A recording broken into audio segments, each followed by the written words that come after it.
पंजाब चोणां विचाले डेरा मुखी राम रहीम नूं मिली फरलो। सज़ा मिलण तो बाद पहली बार 21 दिनां लई जेल तो आउणगे बाहर। फिलहाल रोहतक दी सुनारिया जेल च ने बंद। पंजाब कांग्रेस प्रधान नवजोत सिद्धू दा वड्डा बयान। बोले मैं हाईकमान तो भी वध पंजाब दे नाल खड़ा। कहा असीं फैसला लै चुके, हुण लोक करन फैसला। मिशन पंजाब ਲਈ बीजेपी ਵਧਾਰੀ ਕੁਨਬਾ ਅਦਾਕਾਰਾ ਮਾਹੀ ਗਿੱਲ ਨੇ ਫੜਿਆ बीजेपी ਦਾ ਪੱਲਾ। ਪੰਜਾਬੀ ਕਲਾਕਾਰ ਹੌਬੀ ਧਾਲੀਵਾਲ ਵੀ ਹੋਏ ਸ਼ਾਮਿਲ। ਆਮ ਆਦਮੀ ਪਾਰਟੀ ਸੁਪਰੀਮੋ ਕੇਜਰੀਵਾਲ ਨੇ ਪੰਜਾਬ ਦੇ ਵਪਾਰੀਆਂ ਦੇ ਨਾਮ ਜਾਰੀ ਕੀਤਾ ਸੰਦੇਸ਼। ਬੋਲੇ ਸੂਬੇ ਦੀ ਸਨਅਤ ਨੂੰ ਕਰਾਂਗੇ ਮੁੜ ਸੁਰਜੀਤ। ਭ੍ਰਿਸ਼ਟਾਚਾਰ ਮੁਕਤ ਪੰਜਾਬ ਦੇਣ ਦਾ ਕੀਤਾ ਵਾਅਦਾ। पंजाब च प्रचार मुहिम भखाउणगे पीएम मोदी। कल दिल्ली तो पंजाब च करनगे पहली वर्चुअल रैली। लुधियाना फतेहगढ़ साहिब दे हलकियां लई करनगे प्रचार। कल पंजाब आउणगे बसपा सुप्रीमो मायावती। नवां शहर च करनगे शक्ति प्रदर्शन। सुखबीर बादल भी रैली च रहणगे मौजूद। कांग्रेस के सीएम उम्मीदवार बनने तो बाद आनंदपुर साहिब पहुंचे चरणजीत सिंह चन्नी। केसगढ़ साहिब टेकिया मत्था। राणा केपी भी नाल रहे। सूबे च तो मुड़ खुले स्कूल। 6वीं तो लैके 12वीं तक के बच्चों लिए खुले ने स्कूल। ऑनलाइन पढ़ाई का भी ऑप्शन।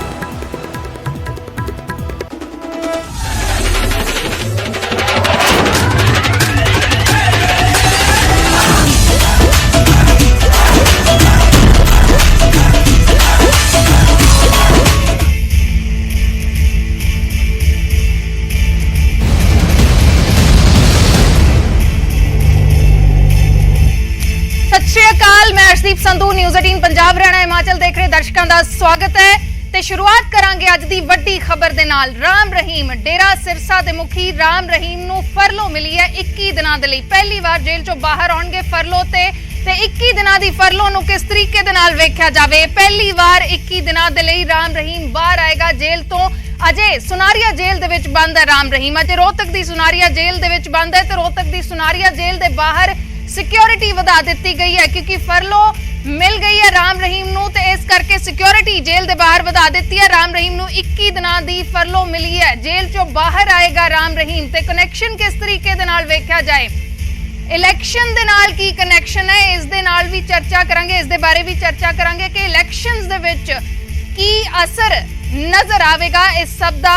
इलैक्शंस दे विच की कुछ इलैक्शन दे विच की कुछ असर इस फरलो दा नजर आएगा। राम रहीम 21 दिन दे लई बाहर आएगा ते इलैक्शन च असर क्योंकि डेरा सच्चा सौदा दा एक वड्डा असर खास करके पंजाब दे मालवा रीजन च वेखण नूं मिलदा है ते इस दा की कुछ असर होएगा उस दे बारे भी चर्चा करांगे। फिलहाल अज दी वड्डी खबर है कि राम रहीम 21 दिन दी फरलो ते बाहर आएगा। राम रहीम नूं 21 दिन दी फरलो मिली है। जेल चों पहली बार 21 दिनां दे लई राम रहीम बाहर आएगा। ये वड्डी खबर है खास करके इस करके भी क्योंकि डेरा सच्चा सौदा दा इंपैक्ट मालवा रीजन दे विच खास करके वेख्या जांदा है ते इलैक्शंस तो 2 हफ्ते पहला फरलो मिली है। इसदा की असर जाएगा इस वेले दा वड्डा सवाल है कि इलैक्शंस दे विच पंजाब दीयां चोणां दे विच की असर होएगा। तकरीबन 35 तो 40 सीटां दे उत्ते डेरे दा असर नजर आउंदा है। डेरे दे फॉलोअर ने जो दावा किया जाता है कि पंजाब दे विच डेरा सिरसा दे तकरीबन 35 तो 40 लाख फॉलोअर्स ने तां ओह जो दावा है कि वो इलैक्शंस दे विच नजर आ सकता है। इंपैक्ट इस करके भी इंपॉर्टेंट हो जाता है या खबर इस करके भी इंपॉर्टेंट हो जाती है क्योंकि राम रहीम खुद इस बार जेल चों बाहर आ रहा है। 21 दिनां दी फरलो मिली है ते इस दा असर हुण किस तरीके दे नाल पएगा। वक्खो वक्खरियां सियासी पार्टियां की कोशिश करनगियां कि डेरे दी वोट नूं कंसोलीडेट कीता जाए क्योंकि वक्-वक् सियासी धिरां या वक्-वक् सियासी आगू खुद भी डेरे दे प्रोग्रामां च जांदे दिखे ने पिछले दिनां दे विच ते हुण की ओह इस वोट नूं लैके सरगर्मियां शुरू करनगे ये भी इस वेले दा वड्डा सवाल है जो चर्चा दे विच है। राम रहीम नूं फरलो ते सियासत भी भग गई है। कांग्रेस विधायक काका लोगड़ ने इल्जाम लगाया है कि वोटां हासिल करन दे लई बीजेपी ने राम रहीम नूं फरलो दित्ती है। हरियाणा के सीएम मनोहर लाल ने सफाई दी है कि चोणां तो पहला फरलो मिलना महज इत्तफाक है। तो बीजेपी दे वल्लों जवाब भी दिता गया। हरियाणा के मुख्यमंत्री ने जवाब दिता है कि महज इत्तफाक है कि चोणां तो पहला फरलो मिली है, लेकिन कांग्रेस दे वल्लों इल्जाम लगाए जा रहे हैं कि ਫਰਲੋ ਅਸਲ ਦੇ ਵਿੱਚ ਵੋਟਾਂ ਹਾਸਲ ਕਰਨ ਦੇ ਲਈ ਬੀਜੇਪੀ ਨੇ ਦਿੱਤੀ ਹੈ। ਕਾਂਗਰਸ ਵਿਧਾਇਕ ਕਾਕਾ ਲੋਗੜ ਨੇ ਇਹ ਵੱਡਾ ਇਲਜ਼ਾਮ ਲਗਾਇਆ ਹੈ ਤਾਂ ਸਿਆਸਤ ਵੀ ਭਖਦੀ ਨਜ਼ਰ ਆ ਰਹੀ ਹੈ। राम रहीम ਨੂੰ 21 दिन की फरलो मिल रही है तो उससे सियासत भी भख रही है। बयानबाजियां शुरू हो गई ने तो दूसरे पासे जो देखा जाए हुण सियासत इस नूं लैके भी शुरू होएगी क्योंकि डेरे दी एक वड्डी वोट है ते खास करके मालवा रीजन दे विच वक्खो वक्खरे जिलियां दे विच ओह असर वेखण नूं मिलदा है डेरा सच्चा सौदा दा। तां जे डेरा मुखी खुद इस मौके दे उत्ते जेल चों बाहर आउंदे ने कि उन्हां दीयां सियासी सरगर्मियां रहिंदियां ने या किस किस्म दीयां सरगर्मियां रहिंदियां ने, इस ते जरूर इस वेले सब तो ज्यादा नजर बनी हुई है।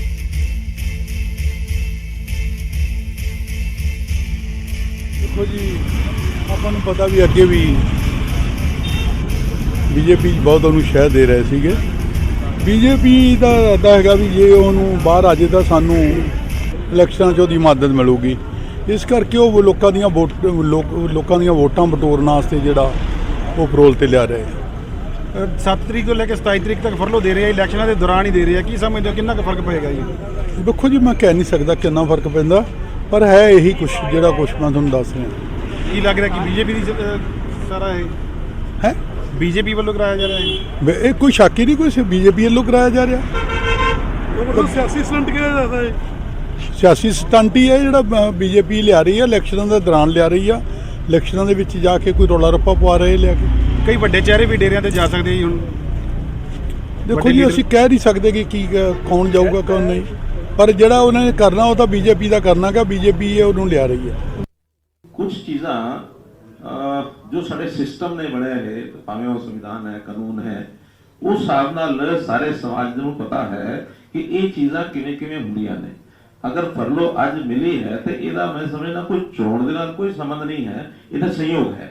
और संयोग यह है कि जिहड़ी जानकारी सब नूं है कि कोई कैदी 3 साल अपने कैद नूं टाइम पूरा करने तो बाद फरलो वास्ते वो अप्लाई कर सकता है। अप्लाई करने तो बाद फिर एडमिनिस्ट्रेशन की जो रोल होंगे वो अपने हिसाब से रोल देखते कि इसका कोई असर अदरवाइज होएगा कि नहीं होएगा। एक प्रक्रिया है, जेल अथॉरिटीज की है, पुलिस की है, बाकी सब की है। उन्होंने अप्लाई किया, उन्होंने अपने हिसाब नाल निरीक्षण किया और उनका अधिकार है। ईवन कोर्ट्स दे बहुत सारे फैसले ने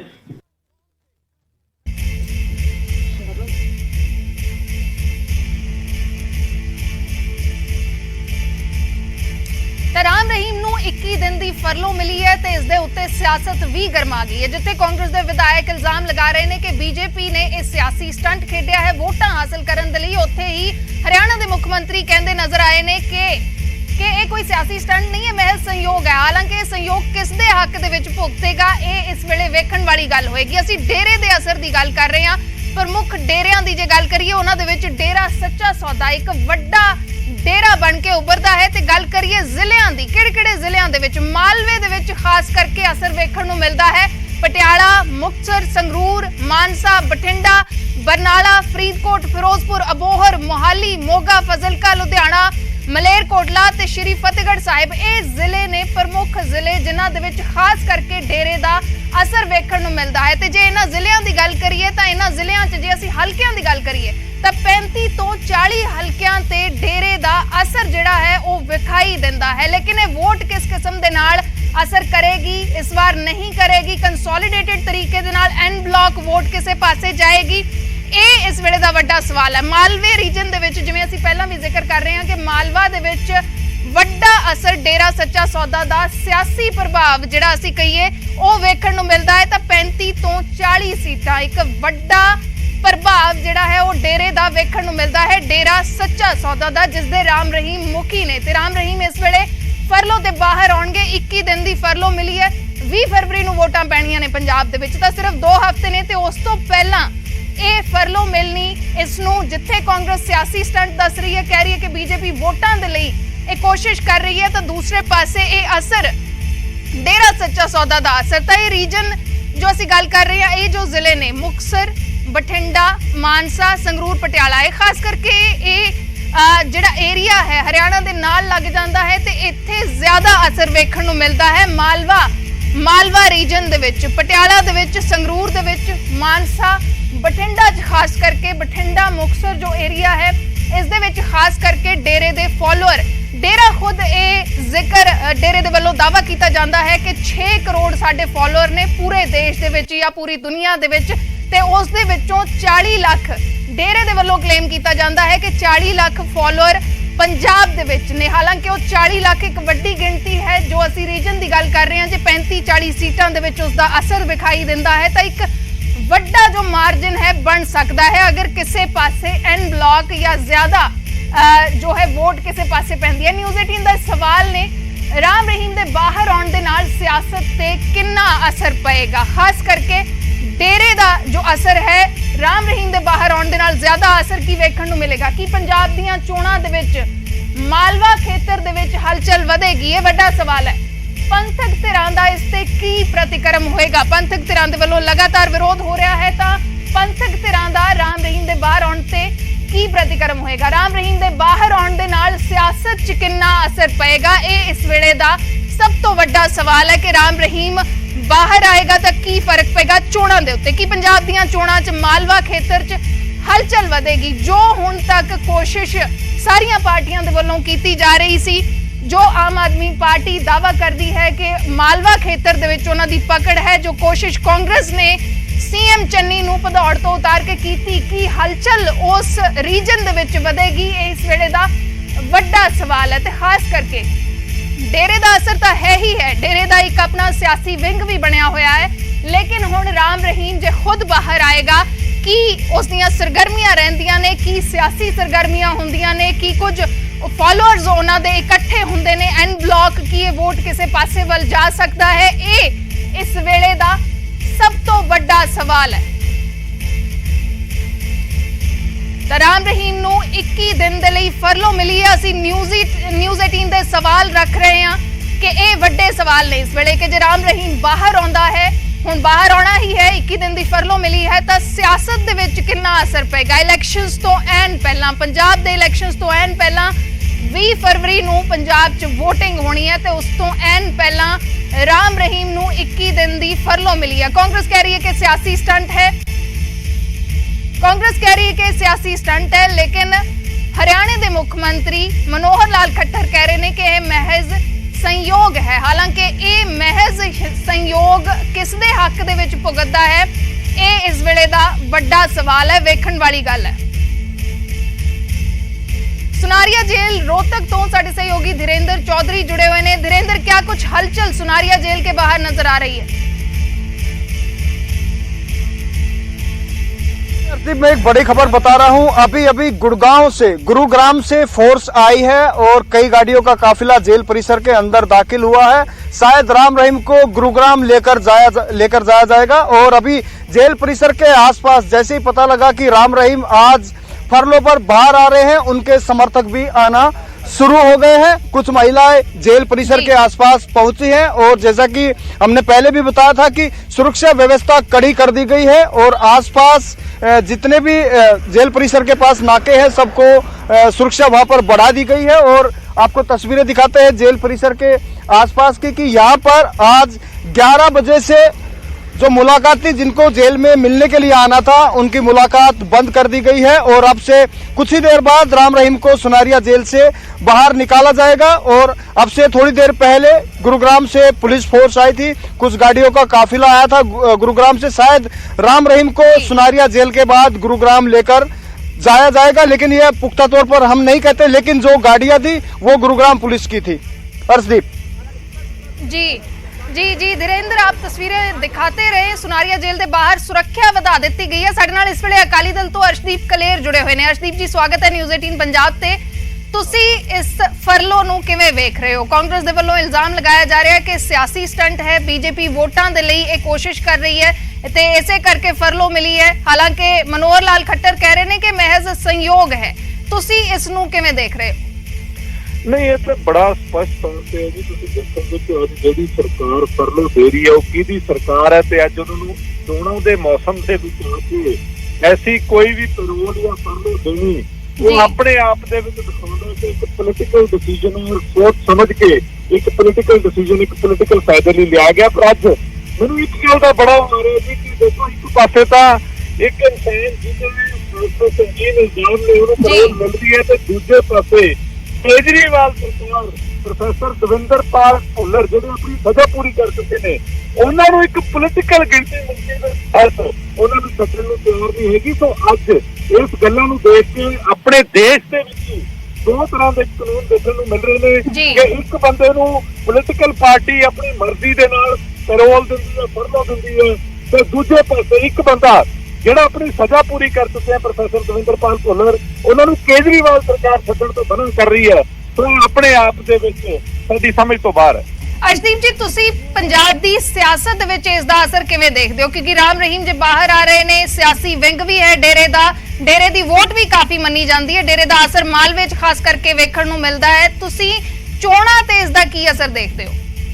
ਨਹੀਂ, ਮੈਂ ਇਹ ਗੱਲਾਂ ਦੇ ਵਿੱਚ ਦੇਖੋ ਜੀ, ਅਗਰ ਕੋਈ ਕਿਸੇ ਡੇਰੇ ਦਾ ਮੁਖੀ ਆ ਜਾਣਾ, ਮੈਂ ਉਹ ਗੱਲਾਂ ਦੇ ਵਿੱਚ ਹੀ ਨਹੀਂ ਜਾਣਾ ਚਾਹੁੰਦਾ। ਮੇਰਾ ਤਾਂ ਸਿੱਧਾ ਸਵਾਲ ਇਹੀ ਹੈ ਕਿ ਚੋਣਾਂ ਦੇ ਦੌਰਾਨ ਪੋਲੀਟੀਕਲ ਡਿਸੀਜਨ ਕਿਸੇ ਨੂੰ ਕਰੋਲ ਤੇ ਫਰਮੋ ਤੇ ਛੱਡਣਾ ਲੈ ਜਾਂਦੇ ਨੇ, ਫਿਰ ਦੂਜੇ ਪਾਸੇ ਜਿਹੜੇ ਬੰਦੇ ਸਜ਼ਾ ਪੂਰੀ ਕਰ ਚੁੱਕੇ ਨੇ ਆਲਰੇਡੀ, ਉਹਨਾਂ ਨੂੰ ਤੁਸੀਂ ਆਪਣੀ ਪੋਲੀਟੀਕਲ ਗਿਣਤੀਆਂ ਮਿੰਟੀਆਂ ਦੇ ਕਿਉਂ ਨਹੀਂ ਕਰਦੇ? ਤੁਸੀਂ ਸਿਆਸੀ ਡਿਸੀਜਨ ਇਸ ਨੂੰ ਮੰਨਦੇ ਹੋ ਕਿ ਪ੍ਰੋਫੈਸਰ ਦਵਿੰਦਰਪਾਲ ਭੁੱਲਰ ਨੂੰ ਕਿਉਂ ਛੱਡਿਆ ਜਾ ਰਿਹਾ? ਜੀ, ਤੁਸੀਂ ਸਿਆਸੀ ਡਿਸੀਜਨ ਮੰਨਦੇ ਹੋ ਇਸ ਨੂੰ। ਅਰਸ਼ਦੀਪ ਜੀ ਜੁੜੇ ਰਹੋ ਸਾਡੇ ਨਾਲ। ਖੱਟਾ ਸਿੰਘ ਜੁੜੇ ਨੇ, ਰਾਮ ਰਹੀਮ ਦੇ ਸਾਬਕਾ ਡਰਾਈਵਰ। ਖੱਟਾ ਸਿੰਘ ਜੀ, ਸਵਾਗਤ ਹੈ ਨਿਊਜ਼ 18 ਪੰਜਾਬ ਤੇ। ਤੁਹਾਡਾ ਪਹਿਲਾ ਰਿਐਕਸ਼ਨ ਜਾਣਨਾ ਚਾਹਾਂਗੇ। ਜੋ ਫਰਲੋ ਮਿਲੀ ਹੈ ਪੰਜਾਬ ਦੀਆਂ ਚੋਣਾਂ ਤੋਂ ਐਨ ਪਹਿਲਾਂ ਹੈ, ਹਾਲਾਂਕਿ ਮਨੋਹਰ ਲਾਲ ਖੱਟਰ ਕਹਿ ਰਹੇ ਨੇ ਕਿ ਮਹਿਜ਼ ਸੰਯੋਗ ਹੈ। ਇਹ ਕਹਿਣ ਨੂੰ ਕੋਈ ਰਾਜਨੀਤੀ ਬੰਦੇ ਦਾ ਕੁਝ ਵੀ ਕਹੀ ਜਾਣਾ, ਇਹ ਤੇ 100% ਅਸੀਂ ਕਹਿ ਸਕਦੇ ਹਾਂ ਵੀ ਇਹ ਹੈ ਤਾਂ ਪੰਜਾਬ ਦੇ ਇਲੈਕਸ਼ਨਾਂ ਦਾ ਰੌਲਾ, ਹੋਰ ਕੋਈ ਰੌਲਾ ਨਹੀਂ ਹੈ। ਇਸ ਕਰਕੇ ਉਹਨੂੰ ਦਿੱਤੀ ਗਈ ਹੈ। ਜਿਹੜੇ ਸਾਡੇ ਸਿੱਖ ਹੈ, ਹੋਰ ਕੋਈ ਵੀ ਇਸ ਚ ਆਉਂਦਾ ਹੈ, ਉਹਨਾਂ ਨੂੰ ਵਿਚਾਰਿਆਂ ਨੂੰ ਕਿੰਨੇ ਸਾਲ ਹੋ ਗਏ ਹੋਣਗੇ। ਅੱਜ ਤੁਸੀਂ ਜੇਲ੍ਹਾਂ 'ਚ ਜਾ ਕੇ ਦੇਖੋ, ਕੋਈ ਵੀ ਹੋਊਗਾ। ਔਰ ਭੁੱਲਰ ਵਰਗੇ ਵਿਚਾਰੇ ਜਿਹੜੇ ਉਹ ਸਜ਼ਾਵਾਂ ਪੂਰੀਆਂ ਕਰੀ ਬੈਠੇ ਆ, ਉਹਨਾਂ ਨੂੰ ਅੱਜ ਸਾਡੇ ਰਾਜਨੀਤੀ ਕਹਿੰਦੇ, ਕੋਈ ਕਹਿੰਦਾ ਸਾਡੇ ਕੋਲ ਫਾਈਲ ਹੀ ਨਹੀਂ ਆਈ, ਕੋਈ ਕਹਿੰਦਾ ਮੈਨੂੰ ਇਸ ਬਾਰੇ ਪਤਾ ਹੀ ਨਹੀਂ। ਔਰ ਇੱਕ ਤੋਂ ਇੱਕ ਜਿਹਦੇ ਕੋਲੇ 4 ਵੋਟਾਂ ਹੈ ਪਤਾ ਨਹੀਂ ਹੈ, ਉਹਦਾ ਕਾਰਨ ਕਰਕੇ ਤੇ ਅੱਜ ਉਹਨੂੰ ਹੀਰੋ ਬਣਾਇਆ ਜਾ ਰਿਹਾ ਹੈ। ਔਰ 2 ਕਤਲ ਮੁਲਜ਼ਮ ਹੈ, ਔਰ ਤੀਜਾ ਇੱਜ਼ਤਾਂ ਲੜਕੀਆਂ ਦੀਆਂ ਲੁੱਟੀਆਂ, ਉਹਨਾਂ ਦਾ ਵਿਚਾਰੀਆਂ ਦਾ ਘਰਾਂ ਬਰਬਾਦ ਕੀਤੇ ਉਹਨਾਂ ਦਾ, ਔਰ ਉਸ ਬੰਦੇ ਨੂੰ ਅੱਜ ਮਿੰਟ ਛੁੱਟੀ ਮਿਲ ਰਹੀ ਹੈ। ਜੋ ਜ਼ਿਕਰ ਖੱਟਾ ਸਿੰਘ ਜੀ ਵਾਰ-ਵਾਰ ਕੀਤਾ ਜਾਂਦਾ ਹੈ ਕਿ ਡੇਰੇ ਦੇ 40 ਲੱਖ ਤਕਰੀਬਨ ਫਾਲੋਅਰ ਨੇ ਪੰਜਾਬ ਦੇ ਵਿੱਚ, ਸਿਆਸੀ ਵਿੰਗ ਵੀ ਹੈ ਡੇਰੇ ਦਾ, ਤੁਸੀਂ ਕੀ ਮੰਨਦੇ ਹੋ ਕਿ ਹੁਣ ਉਸ ਦਾ ਅਸਰ ਉਸ ਤਰੀਕੇ ਦਾ ਹੈ? ਪੰਜਾਬ ਦੀਆਂ ਚੋਣਾਂ 'ਚੋਂ ਅਸਰ ਦਿਖੇਗਾ? ਰਾਜਨੀਤੀ ਬੰਦੇ ਨੂੰ ਤਾਂ ਇੱਕ ਵੋਟ ਦਾ ਵੀ ਐਂ ਲੱਗਦਾ ਵੀ ਲੱਖ ਵੋਟ ਹੈ ਸਾਨੂੰ, ਪਰ ਇਸ ਦੇਖੀਏ ਤਾਂ ਲੋਕਾਂ ਦੇ ਹਿਸਾਬ ਨਾਲ ਪਿੰਡਾਂ 'ਚ ਜਿਵੇਂ ਵਿਚਰ ਰਹੇ ਆ ਹੋਰ, ਤਾਂ ਇਹਦਾ ਕੋਈ ਪ੍ਰਭਾਵ ਨਹੀਂ ਹੈ, ਕੋਈ ਇਹਦਾ ਉੱਥੇ ਹੈ ਨਹੀਂ ਹੈ। ਸਭ ਨੂੰ ਇਹ ਬਲਾਤਕਾਰੀ ਦਾ, ਉਹਦਾ ਕਾਤਲੀ ਬੰਦੇ ਦਾ ਪਤਾ ਲੱਗ ਚੁੱਕਾ ਹੈ ਵੀ ਇਹਦੇ ਪੱਲੇ ਕੁਛ ਨਹੀਂ ਹੈ। ਔਰ ਆਲਰੇਡੀ ਜਿਹੜੀਆਂ ਬੰਦੇ ਕੋਈ ਵੀ ਹੈ ਜਿਹੜੀ ਪਾਰਟੀ ਨਾਲ ਜੁੜੇ ਆ, ਚਾਹੇ ਉਹ ਡੇਰੇ ਜਾਂਦੇ ਆ ਚਾਹੇ ਨਹੀਂ ਜਾਂਦੇ, ਉਹ ਉਸੇ ਪਾਰਟੀ ਨਾਲ ਹੀ ਜੁੜੇ ਆ। ਉਹ ਡੇਰਾ ਛੱਡ ਦਾਂਗੇ, ਪਰ ਵੋਟਾਂ ਵਾਸਤੇ ਉਹ ਇਹਦੇ ਮਗਰ ਨਹੀਂ ਜਾਣਗੇ। ਤੁਹਾਨੂੰ ਲੱਗਦਾ ਕਿ ਕਿਸੇ ਇੱਕ ਪਾਰਟੀ ਨੂੰ ਇਸ ਦਾ ਫਾਇਦਾ ਨਹੀਂ ਹੋਏਗਾ? ਮੈਨੂੰ ਨਹੀਂ ਲੱਗਦਾ, ਪਰ ਜਿਹੜੀ ਪਾਰਟੀ ਇਹਦੀ ਮਦਦ ਕਰ ਰਹੀ ਆ ਉਹਨੂੰ ਆਏ ਆ ਵੀ ਪਤਾ ਨਹੀਂ ਲੱਖਾਂ ਵੋਟਾਂ ਸਾਨੂੰ ਪੈ ਜਾਣੀਆਂ। ਕਿਹੜੀ ਪਾਰਟੀ, ਜੇ ਸਪਸ਼ਟ ਸ਼ਬਦਾਂ 'ਚ ਕਹਿਣਾ ਹੋਏ, ਕਿਹੜੀ ਪਾਰਟੀ ਮਦਦ ਕਰ ਰਹੀ? ਜਿਹੜੀ ਇਹਦੀ ਮਦਦ ਕਰ ਰਹੀ ਤੁਹਾਨੂੰ ਪਤਾ ਹੀ ਹੈ, ਮੈਂ ਉਹਦਾ ਕੀ ਕਹਿ ਸਕਦਾ ਹੁਣ, ਤੁਹਾਨੂੰ ਪਤਾ ਹੀ ਹੈ। ਚਲੋ ਖੱਟਾ ਸਿੰਘ ਜੀ ਜੁੜੇ ਰਹੋ ਸਾਡੇ ਨਾਲ। ਬੀਜੇਪੀ ਦੇ ਆਗੂ ਸੁਭਾਸ਼ ਸ਼ਰਮਾ ਜੁੜੇ ਨੇ। ਸੁਭਾਸ਼ ਜੀ, ਸਵਾਗਤ ਹੈ ਨਿਊਜ਼ 18 ਪੰਜਾਬ ਤੇ। ਰਾਮ ਰਹੀਮ ਨੂੰ ਫਰਲੋ ਮਿਲੀ ਹੈ 21 ਦਿਨ ਦੀ, ਇਲੈਕਸ਼ਨਸ ਤੋਂ ਐਨ ਪਹਿਲਾਂ ਮਿਲੀ ਹੈ। सीएम मनोहर लाल खट्टर कह रहे हैं महज संयोग है, लेकिन विरोधी जो ने अकाली दल है भावें कांग्रेस है, दोवें इल्जाम लगा रहे हैं सियासत है। खट्टा सिंह जुड़े हुए ने साडे नाल, वो भी कह रहे हैं सियासत है, इलैक्शनस तो पहला वोटा लैण दी कोशिश है।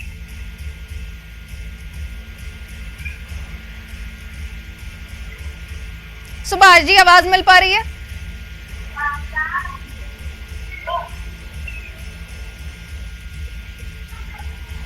सुभाष जी दे नाल दोबारा जुड़न दी कोशिश करांगे। खट्टा सिंह जी, एक होर सवाल है, जो जिवें तुसीं कह रहे हो कि एक पार्टी कोशिश कर रही है कि वोटां कंसोलीडेट कीतियां जा सकन, जो असर डेरे दा पहला नजर आउंदा सी कि वो हुण भी नजर आ सकदा है? जो राम रहीम पिछले दिनों दे विच जेल च बंद सी, लगदा सी कि शायद उस किस्म दा असर नहीं, तुहानूं लगदा है कि ये जो फरलो मिली है उस दे नाल दोबारा वोट कंसोलीडेट हो सकदा है? नहीं हो सकदा, मैनूं नहीं लगदा। ਇਹਨਾਂ ਨੂੰ ਪਹਿਲਾਂ ਤੋਂ ਹੀ ਇਸ ਹੈ ਲੋਕਾਂ ਦੀਆਂ ਇਕੱਠੇ ਕਰ ਕਰਕੇ ਉਹਨਾਂ ਤੋਂ ਬੁਲਾਉਣਗੇ, ਉਹਨਾਂ ਤੋਂ ਮੀਟਿੰਗਾਂ ਕਰਾਉਣਗੇ ਵੀ ਅਸੀਂ ਇੱਧਰ ਜਾਵਾਂਗੇ ਜੀ, ਇੱਧਰ ਜਾਵਾਂਗੇ। ਉਹ ਜਿਹੜੇ ਮੀਟਿੰਗ ਵਾਲੇ 1000 ਬੰਦਾ ਹੋਊਗਾ, 2000 ਹੋਊਗਾ, ਉਹਨਾਂ ਚੋਂ ਹੋ ਸਕਦਾ ਮੈਂ ਆਪਣੇ 100-200 ਬੰਦਾ ਇਹਨਾਂ ਬੰਨੀ ਜਾ ਸਕੇ, ਦੂਜੇ ਸਾਰੇ ਉਹ ਪਾਰਟੀਆਂ ਵਾਲੇ ਹੋਣਗੇ। ਠੀਕ ਹੈ ਵੀ ਇਹਨਾਂ ਨੇ ਬੁਲਾਏ ਤੋਂ ਉਹ ਆ ਜਾਣਗੇ, ਇਹ ਮੰਨਣ ਜਾ ਸਕਦੀ ਹੈ। ਪਰ ਇਹ ਬਹੁਤ ਗਲਤ ਹੋ ਰਿਹਾ। ਇੱਕ ਐਸੇ ਬੰਦੇ ਨੂੰ ਜਿਹੜੇ ਨੂੰ ਇਹ ਕਾਤਲੀ ਤੇ ਉਹ ਬਲਾਤਕਾਰੀ ਹੈ, ਉਸ ਬੰਦੇ ਨੂੰ ਵੋਟਾਂ ਦੀ 4 ਵੋਟਾਂ ਦੀ ਖਾਤਰ ਅੱਜ ਪਾਰਟੀਆਂ ਉਹਨੂੰ ਇੰਨੀ ਦੇ ਰਹੀਆਂ ਸ਼ਾਬਾਸ਼ ਇਕੱਠੇ ਕਰਕੇ ਉਹਨਾਂ ਲਿਆ ਰਹੀਆਂ ਬਾਹਰ। ਇਹ ਬਹੁਤ ਗਲਤ ਗੱਲ ਹੈ ਜੀ। ਸਾਡੇ ਨਾਲ ਸੁਭਾਸ਼ ਸ਼ਰਮਾ ਦੁਬਾਰਾ ਜੁੜੇ ਨੇ। ਖੱਟਾ ਸਿੰਘ ਜੀ ਜੁੜੇ ਰਹੋ। ਸੁਭਾਸ਼ ਜੀ, ਇਹੀ ਸਵਾਲ ਹੈ, ਤੁਹਾਡੇ ਵਿਰੋਧੀ ਜੋ ਨੇ ਉਹ ਇਲਜ਼ਾਮ ਲਗਾ ਰਹੇ ਨੇ ਕਿ ਬੀਜੇਪੀ ਅਸਲ 'ਚ ਵੋਟਾਂ ਦੇ ਲਈ ਰਾਮ ਰਹੀਮ ਨੂੰ ਬਾਹਰ ਲਿਆ ਰਹੀ ਹੈ। ਇਸ ਇਲਜ਼ਾਮ ਨੂੰ ਤੁਸੀਂ ਕਿਵੇਂ ਦੇਖਦੇ ਹੋ? ਦੇਖੋ, ਬਿਲਕੁਲ ਬੇਬੁਨਿਆਦ ਗੱਲ ਹੈ। ਦੇਸ਼ ਕਾਨੂੰਨ ਤੇ ਸੰਵਿਧਾਨ ਨਾਲ ਚੱਲਦਾ ਹੈ ਜੀ। ਜਿਸ ਕਾਨੂੰਨ ਦੇ ਤਹਿਤ ਉਹਨਾਂ ਨੂੰ ਸਜ਼ਾ ਹੋਈ, ਔਰ ਸਜ਼ਾ ਕਿਹਨੇ ਦਿੱਤੀ ਹੈ, ਉਹਨੂੰ ਗ੍ਰਿਫਤਾਰ ਕਿਹਨੇ ਕੀਤਾ, ਸਭ ਬੀਜੇਪੀ ਦੀ ਸਰਕਾਰ ਨੇ ਕੀਤਾ ਨਾ, ਹਰਿਆਣੇ ਦੀ ਜੀ। ਅੱਜ ਉਸੇ ਕਾਨੂੰਨ ਦੇ ਤਹਿਤ ਜੋ ਪ੍ਰਾਵਧਾਨ ਹੈ ਉਹਦੇ ਤਹਿਤ ਉਹਨਾਂ ਨੂੰ ਪੈਰੋਲ ਮਿਲੀ ਹੈ। ਸੋ ਦੇਸ਼ ਤੇ ਕਾਨੂੰਨ ਨਾਲ ਚੱਲਣਾ ਹੈ। ਇਹਦੇ ਤੁਸੀਂ ਰਾਜਨੀਤੀ ਦੇਖੀ ਜਾਓ, ਇਹਦੇ ਤੁਸੀਂ ਵੋਟਾਂ ਦੇਖੀ ਜਾਓ, ਮੈਂ ਸਮਝਦਾ ਇਹ ਕੋਈ ਚੰਗੀ ਗੱਲ ਨਹੀਂ ਹੈ। ਔਰ ਜਿਹੜੇ ਰੋਪ ਲਾ ਰਹੇ ਨੇ ਉਹ ਜਰਾ ਆਪਣੀ ਪੀੜੀ ਥੱਲੇ ਸੋਟਾ ਮਾਰਨ ਕਿ ਉਹ ਆਪ ਕੀ ਕਰਦੇ ਰਹੇ ਨੇ ਪਿਛਲੇ ਸਮਿਆਂ ਦੇ ਦੌਰਾਨ। ਕੌਣ ਜਾ ਕੇ ਉੱਥੇ ਹਾਜ਼ਰੀ ਨਹੀਂ ਭਰਦਾ ਰਿਹਾ, ਕਿੰਨੇ ਉਹਨਾਂ ਨੂੰ ਮਾਫੀ ਦਿਲਾਈ, ਕਿੰਨਾ ਨੇ ਇਲੈਕਸ਼ਨਾਂ ਲਈ ਉਹਨਾਂ ਦਾ ਪ੍ਰਯੋਗ ਕੀਤਾ ਡੇਰੇ ਦਾ। ਇਸ ਕਰਕੇ ਇਹ ਜਿਹੜਾ ਆਰੋਪ ਹੈ ਬਿਲਕੁਲ ਝੂਠਾ ਹੈ। ਭਾਰਤੀ ਜਨਤਾ ਪਾਰਟੀ ਜਿਹੜੀ ਹੈ ਉਹ ਸક્ષਮ ਹੈ ਆਪਣੇ ਦਮਖਮ ਤੇ ਚੋਣਾਂ ਲੜਨ ਲਈ, ਔਰ ਅਸੀਂ ਆਪਣੀ ਤਿਆਰੀ 'ਚ ਲੱਗੇ ਹੋਏ ਹਾਂ। ਇਹ ਮੁੱਦਾ ਹਰਿਆਣੇ ਦਾ ਹੈ, ਪੰਜਾਬ ਨਾਲ ਉਹਨੂੰ ਜੋੜਨ ਦੀ ਕੋਈ ਜਿਹੜੀ ਮੈਨੂੰ ਲੱਗਦਾ ਹੈ ਕਿ ਵਿਰੋਧੀ ਦਲ ਕੋਸ਼ਿਸ਼ ਕਰ ਰਹੇ ਨੇ, ਉਹਦੇ 'ਚ ਕੋਈ ਸੱਚਾਈ ਨਹੀਂ ਹੈ। ਲੇਕਿਨ ਇੱਕ ਵੱਡਾ ਅਸਰ ਤਾਂ ਵੇਖਿਆ ਜਾਂਦਾ ਹੈ, ਖਾਸ ਕਰਕੇ ਮਾਲਵੇ ਦੇ ਵਿੱਚ ਵੱਡਾ ਅਸਰ ਤਾਂ ਦੇਖਿਆ ਜਾਂਦਾ ਹੈ ਸੁਭਾਸ਼ ਜੀ ਡੇਰੇ ਦਾ। ਦੇਖੋ, ਮੈਂ ਇਸ ਗੱਲ 'ਚ ਜਾਂ ਬਹਿਸ ਨਹੀਂ ਪੈਣਾ ਕਿ ਅਸਰ ਹੈ ਕਿ ਨਹੀਂ ਹੈ ਜੀ। ਮੈਂ ਤੇ ਬੜੀ ਸਪਸ਼ਟਤਾ ਨਾਲ ਇਹ ਗੱਲ ਕਹਿ ਰਿਹਾ ਕਿ ਇਹਦੇ ਅੰਦਰ ਭਾਰਤੀ ਜਨਤਾ ਪਾਰਟੀ ਦੀ ਕੋਈ ਭੂਮਿਕਾ ਨਹੀਂ ਹੈ ਜੀ। ਭਾਰਤੀ ਜਨਤਾ ਪਾਰਟੀ ਜਿਹੜੀ ਹੈ ਉਹ ਸਭ ਵਰਗਾਂ, ਧਰਮਾਂ, ਜਾਤੀਆਂ ਦਾ ਸਨਮਾਨ ਵੀ ਕਰਦੀ ਹੈ, ਔਰ ਅਸੀਂ ਸਭ ਮਿਲ ਜੁਲ ਕੇ ਅੱਗੇ ਵਧੀਏ ਉਹਦੀ ਚਿੰਤਾ ਵੀ ਕਰਦੀ ਹੈ ਜੀ। ਇਹ ਇਸ਼ੂ ਨੂੰ ਭਾਰਤੀ ਜਨਤਾ ਪਾਰਟੀ ਨੇ ਜਿਹੜਾ ਜੋੜਨਾ ਹੈ, ਮੈਂ ਉਹਦੀ ਮੁਖਾਲਫਤ ਕਰ ਰਿਹਾ। ਇਹਦਾ ਕੋਈ ਲੈਣਾ ਦੇਣਾ ਨਹੀਂ ਹੈ। ਬੀਜੇਪੀ ਆਪਣਾ ਕੰਮ ਕਰ ਰਹੀ ਹੈ, ਆਪਣੇ ਚੋਣ ਪ੍ਰਚਾਰ ਕਰ ਰਹੀ ਹੈ, ਔਰ ਇਸ ਕਰਕੇ ਸਾਡਾ ਇਸ ਇਸ਼ੂ ਨਾਲ ਕੋਈ ਸੰਬੰਧ ਨਹੀਂ ਜੀ। ਜੁੜੇ ਰਹੋ। ਸਾਡੇ ਨਾਲ ਅਰਸ਼ਦੀਪ ਕਲੇਰ ਜੁੜੇ ਹੋਏ ਨੇ ਅਕਾਲੀ ਦਲ ਤੋਂ। ਅਰਸ਼ਦੀਪ ਜੀ, ਕੀ ਕਹਿਣਾ ਚਾਹੋਗੇ? ਇੱਕ ਤਾਂ ਕਹਿ ਰਹੇ ਨੇ ਕਿ ਬੀਜੇਪੀ ਦਾ ਇਸ ਦੇ ਨਾਲ ਕੋਈ ਸੰਬੰਧ ਨਹੀਂ, ਬੀਜੇਪੀ ਆਪਣੇ ਦਮ ਤੇ ਚੋਣਾਂ ਲੜ ਰਹੀ ਹੈ। ਦੂਸਰਾ ਕਹਿ ਰਹੇ ਨੇ ਕਿ ਆਪਣੀ ਪੀੜੀ ਥੱਲੇ ਸੋਟਾ ਮਾਰਨਾ ਚਾਹੀਦਾ, ਜੋ ਵੀ ਇਹ ਇਲਜ਼ਾਮ ਲਗਾ ਰਹੇ ਨੇ। ਨਹੀਂ, ਮੈਂ ਅਰਸ਼ੀ ਜੀ ਫੇਰ ਦੁਬਾਰਾ ਸਪਸ਼ਟ ਤੌਰ ਤੇ ਕਹਿਣਾ ਚਾਹੁੰਦਾ ਕਿ ਤੁਸੀਂ ਦੇਖੋਗੇ ਕਿ ਸਰਕਾਰਾਂ ਆਪਣੇ ਮਫਾਦ ਲਈ ਕਿੱਦਾਂ ਕਾਨੂੰਨ ਨੂੰ ਤੋੜ ਮਰੋੜ ਲੈਂਦੀ ਹੈ। ਇੱਕ ਪਾਸੇ ਇੱਕ ਸਰਕਾਰ ਹੈ ਜਿਹੜੀ ਅੱਜ ਪੰਜਾਬ ਦੇ ਵਿੱਚ ਚੋਣਾਂ ਦੇਖਦੇ ਹੋਏ ਫਰਲੋ ਦੇ ਰਹੀ ਹੈ, ਔਰ ਦੂਜੇ ਪਾਸੇ ਇੱਕ ਦਿੱਲੀ ਦੀ ਉਹ ਸਰਕਾਰ ਹੈ ਜਿਹੜੀ ਇੱਕ ਸਜ਼ਾ ਪੂਰੀ ਕਰ ਚੁੱਕੇ ਪ੍ਰੋਫੈਸਰ ਦਵਿੰਦਰਪਾਲ ਭੁੱਲਰ ਨੂੰ ਆਪਣੀ ਵੋਟਾਂ ਦੀ ਰਾਜਨੀਤੀ ਕਰਕੇ ਛੱਡਣ ਨੂੰ ਤਿਆਰ ਨਹੀਂ ਹੋ ਰਹੀ। ਸੋ ਦੋਨੋਂ ਤਰ੍ਹਾਂ ਸਪਸ਼ਟ ਸਾਫ਼ ਹੈ ਕਿ ਇੱਕ ਬੰਦਾ, ਤੁਸੀਂ ਚੋਣਾਂ ਦੇ ਮੌਸਮ ਦੇ ਵਿੱਚ ਆ ਕੇ ਤੁਹਾਨੂੰ 21 ਦਿਨਾਂ ਦੀ ਫਰਲੋ ਯਾਦ ਆ ਗਈ। ਪਰ ਮੈਂ ਫੇਰ ਦੁਬਾਰਾ ਕਹਿ ਦਿਆਂ ਕਿ ਬੀਜੇਪੀ ਦੀ ਪੰਜਾਬ ਦੇ ਵਿੱਚ ਹਾਲਤ ਇੰਨੀ ਪਤਲੀ ਹੈ ਕਿ ਇਹ ਜੇ ਜੋ ਮਰਜ਼ੀ ਹੱਥਕੰਡੇ ਅਪਣਾ ਲੈਣ, ਪੰਜਾਬ ਦੇ ਵਿੱਚ ਬੀਜੇਪੀ ਦੇ ਹੱਥ ਕੁਝ ਨਹੀਂ ਲੱਗਣਾ। ਪਰ ਬੁਨਿਆਦੀ ਸਵਾਲ ਉੱਥੇ ਹੀ ਓਡਾ ਵੱਡਾ ਖੜਾ ਹੈ ਕਿ ਚੁਣਾਵ ਦੇ ਵਿੱਚ ਤੁਸੀਂ ਐਸਾ ਪੋਲੀਟੀਕਲ ਡਿਸੀਜਨ ਆਪਣੇ ਪੋਲੀਟੀਕਲ ਮਫਾਦ ਲਈ ਇੱਕ ਦਿੱਲੀ ਦੀ ਸਰਕਾਰ ਔਰ ਹਰਿਆਣੇ ਦੀ ਸਰਕਾਰ ਮਿਲ ਕੇ ਲੈ ਰਹੀ ਹੈ, ਔਰ ਦੂਜੇ ਪਾਸੇ ਕੇਜਰੀਵਾਲ ਵੀ ਆਪਣੇ ਪੋਲੀਟੀਕਲ ਮਫਾਦ ਲਈ ਪ੍ਰੋਫੈਸਰ ਦਵਿੰਦਰਪਾਲ ਭੁੱਲਰ ਜੀ ਨੂੰ ਛੱਡਣ ਨੂੰ ਤਿਆਰ ਨਹੀਂ, ਜਦਕਿ ਉਹ ਆਪਣੀ ਸਜ਼ਾ ਪੂਰੀ ਕਰ ਚੁੱਕੇ ਨੇ। ਸੋ ਸ਼੍ਰੋਮਣੀ ਅਕਾਲੀ ਦਲ ਦਾ ਇੱਕੋ ਬੁਨਿਆਦੀ ਸਵਾਲ ਇਹ ਹੈਗਾ ਕਿ ਦੇਸ਼ ਦੇ ਵਿੱਚ ਕਾਨੂੰਨ ਨੂੰ ਵੀ ਆਪਣੇ ਮਫਾਦਾਂ ਮੁਤਾਬਕ ਤੋੜ ਮਰੋੜ ਕੇ ਇਹ ਸਰਕਾਰਾਂ ਕਿਉਂ ਲੈ ਕੇ ਆ ਰਹੀਆਂ ਜੀ। ਅੱਛਾ ਅਰਸ਼ਦੀਪ ਜੀ, ਤੁਸੀਂ ਇਲਜ਼ਾਮ ਲਗਾ ਰਹੇ ਹੋ ਬੀਜੇਪੀ ਦੇ ਉੱਤੇ, ਉਹਨਾਂ ਨੇ ਜਵਾਬ ਵੀ ਦਿੱਤਾ ਕਿ ਸਾਡਾ ਕੋਈ ਸਬੰਧ ਨਹੀਂ, ਲੇਕਿਨ ਤੁਸੀਂ ਅਸਰ ਕਿਵੇਂ ਦੇਖਦੇ ਹੋ? ਤੁਸੀਂ ਕਿਹਾ ਕਿ ਸਿਆਸੀ ਮੁਫਾਦਾਂ ਦੇ ਲਈ ਹੋ ਰਿਹਾ ਹੈ, ਤਾਂ ਮੁਫਾਦ ਕਿਸ ਨੂੰ ਹੋਏਗਾ? ਤੁਹਾਨੂੰ ਲੱਗਦਾ ਹੈ ਕਿ ਅਸਰ ਹੋਏਗਾ ਜਾਂ ਤੁਹਾਡੇ ਲਈ ਨੁਕਸਾਨ ਹੋਏਗਾ? ਨਹੀਂ, ਮੈਂ ਫੇਰ ਦੁਬਾਰਾ ਕਹਿ ਰਿਹਾ ਜੀ ਕਿ ਬੀਜੇਪੀ ਦਾ ਪੰਜਾਬ ਦੇ ਵਿੱਚ ਕੁਝ ਨਹੀਂ ਹੈਗਾ। ਬੀਜੇਪੀ ਇਹ ਜਿਹੜੇ ਮਰਜ਼ੀ ਹੱਥਕੰਡੇ ਅਪਣਾ ਲੇ, ਬੀਜੇਪੀ ਨੂੰ ਪੰਜਾਬ 'ਚ ਕੁਝ ਨਹੀਂ ਲੱਭਣਾ। ਪਰ ਬੁਨਿਆਦੀ ਸਵਾਲ ਤਾਂ ਇਹ ਰਹੂਗਾ ਨਾ ਅਰਜੀ ਜੀ ਕਿ ਦੇਸ਼ ਦੇ ਵਿੱਚ ਕੀ ਦੋ ਕਾਨੂੰਨ ਨੇ? ਇੱਕ ਬੰਦਾ ਉਹਨੂੰ ਤੁਸੀਂ ਫੜ ਲਓ ਤੇ ਛੱਡ ਰਹੇ ਹੋ, ਔਰ ਛੱਡ ਕੌਣ ਰਿਹਾ? ਸਰਕਾਰ ਰਹੀ ਹੈ। ਇਹ ਕਿੱਦਾਂ ਕਹਿ ਸਕਦੇ ਹਾਂ ਕਿ ਸਾਡਾ ਡਿਸੀਜਨ ਨਹੀਂ, ਸਰਕਾਰ ਛੱਡ ਰਹੀ ਹੈ। ਔਰ ਦੂਜੇ ਪਾਸੇ ਕੇਜਰੀਵਾਲ ਸਰਕਾਰ ਆਪਣੇ ਪੋਲੀਟੀਕਲ ਮਫਾਦ ਲਈ ਪ੍ਰੋਫੈਸਰ ਦਵਿੰਦਰਪਾਲ ਭੁੱਲਰ ਨੂੰ ਛੱਡਣ ਨੂੰ ਤਿਆਰ ਨਹੀਂ। ਸੋ ਜਿੰਨਾ ਚਿਰ ਇਹ ਬੁਨਿਆਦੀ ਸਵਾਲ ਦਾ ਜਵਾਬ ਇਹ ਦੋਨੇ ਸਰਕਾਰਾਂ ਨੇ ਦਿੱਤੀਆਂ, ਚਾਹੇ ਬੀਜੇਪੀ ਦੀ ਹਰਿਆਣਾ ਸਰਕਾਰ ਤੇ ਕੇਂਦਰ ਸਰਕਾਰ ਹੋਵੇ, ਚਾਹੇ ਕੇਜਰੀਵਾਲ ਦੀ ਦਿੱਲੀ ਸਰਕਾਰ ਹੋਵੇ, ਉਹਨਾਂ ਚਿਰ ਇਹ ਸਵਾਲ ਖੜਾ ਰਹੂਗਾ। ਜੀ। ਚਲੋ, ਇਸ ਜੋ ਦਵਿੰਦਰਪਾਲ ਭੁੱਲਰ ਵਾਲਾ ਸਵਾਲ ਹੈ ਉਸ ਦਾ ਜਵਾਬ ਤਾਂ ਆਮ ਆਦਮੀ ਪਾਰਟੀ ਦੇ ਆਗੂ ਦੇ ਸਕਦੇ ਨੇ। ਅਰਵਿੰਦ ਕੇਜਰੀਵਾਲ ਨੇ ਵੀ ਇਸ ਤੇ ਸਪਸ਼ਟੀਕਰਨ ਦਿੱਤਾ ਸੀ। ਫਿਲਹਾਲ ਦੇ ਲਈ ਸ਼ੁਕਰੀਆ ਸਾਡੇ ਨਾਲ ਜੁੜਨ ਦੇ ਲਈ। ਅਰਸ਼ਦੀਪ ਕਲੇਰ ਜੀ, ਸੁਭਾਸ਼ ਸ਼ਰਮਾ ਜੀ, ਖੱਟਾ ਸਿੰਘ ਵੀ ਸਾਡੇ ਨਾਲ ਜੁੜੇ, ਰਾਮ ਰਹੀਮ ਦੇ ਸਾਬਕਾ ਡਰਾਈਵਰ। ਇਲਜ਼ਾਮ ਲਗਾਏ ਜਾ ਰਹੇ ਨੇ ਬੀਜੇਪੀ ਦੇ ਉੱਤੇ ਕਿ ਸਿਆਸੀ ਮਫਾਦਾਂ ਦੇ ਲਈ ਰਾਮ ਰਹੀਮ ਨੂੰ ਫਰਲੋ ਤੇ ਬਾਹਰ ਲਿਆਂਦਾ ਜਾ ਰਿਹਾ। ਹਾਲਾਂਕਿ ਬੀਜੇਪੀ ਦੇ ਵੱਲੋਂ ਇਹਨਾਂ ਇਲਜ਼ਾਮਾਂ ਨੂੰ ਨਕਾਰਿਆ ਗਿਆ, ਕਿਹਾ ਹੈ ਕਿ ਇਹ ਮਹਿਜ਼ ਸੰਯੋਗ ਹੈ, ਅਸੀਂ ਆਪਣੇ ਦਮ ਤੇ ਚੋਣਾਂ ਲੜ ਰਹੇ ਹਾਂ। ਫਿਲਹਾਲ ਇੱਕ ਛੋਟੇ ਜਿਹੇ ਬ੍ਰੇਕ ਦੇ ਲਈ ਰੁਕਦੇ ਹਾਂ।